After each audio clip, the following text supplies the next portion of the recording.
Ayun guys. Sinat po si call center ngayon, kaya po kami ay hindi makagala. Yan. Isa pong may TB at halak. May hika. Yun. Dinalhan ko na ng gamot. Dinalhan nga ako ng gamot. Dinala ko siya ng gamot. Yan, may gamot. Tsaka lemon. Tsaka lemon. Yan, may gamot kami. Ako naman ang masasakit sa akin guys, sa sapnan, bitligan, ang aking likod. Bewang yun.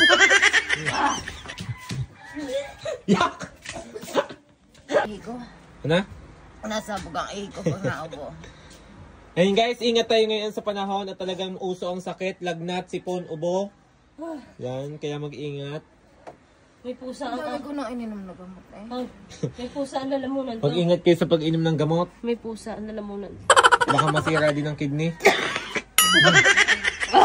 Buti pa si Iying tahimik na. Buti ka pa Iying. Ayaw ko pa. Ayaw ko pa. Sasabihin, buti pa yung matahimik. Ika ni Iying, sumunod ka na. Buti pa si call center, mayaman sa bayaran ng tubig. Tingnan nyo naman, mas mayaman pa siya sa bayaran ng tubig. Oh. Yan. Ay, nakabuhay. Ang kawawa naman. Lahat kami guys ngayon, masasama ang pakiramdam. Sos ko.